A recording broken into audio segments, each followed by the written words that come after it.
Social media is bad to mental health. இதை நீங்கள் ஒத்துக்கிறீங்களா? நம்மளே நிறைய பேர் வந்து இந்த மாதிரி தான் பேசிக்கிட்டு இருக்காங்க.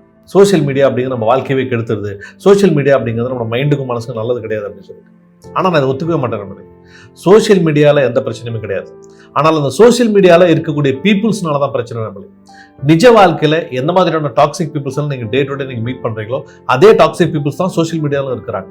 உங்களுக்கு பிடிக்கல அப்படின்னா அந்த சோஷியல் மீடியாவில் இருக்கக்கூடிய பீப்புள்ஸை நீங்கள் வந்து அவாய்ட் பண்ணிடலாம், பிளாக் பண்ணிடலாம்.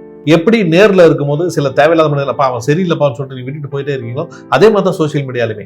ஏன்னா சோஷியல் மீடியாவில் ஆக்கப்பூர்வமான விஷயங்கள் அப்படிங்கிறது 1000 இருக்குன்னு நம்பி. அப்போ நீங்கள் தான் முடிவு பண்ணணும் எதை தேடி தேடி நீங்கள் பார்க்குறீங்க அப்படின்னு சொல்லிட்டு, எதை தேடி தேடி நீங்கள் கேட்குறீங்க அப்படின்னு சொல்லிட்டு. அப்போ சோஷியல் மீடியா அப்படிங்கிற நல்ல விஷயம் தான். அங்கே இருக்கக்கூடிய டாக்ஸிக் பீப்புள்ஸ் தான் சோஷியல் மீடியாவை வந்து பார்த்தீங்கன்னா டாக்ஸிக்காக மாற்றுறாங்க.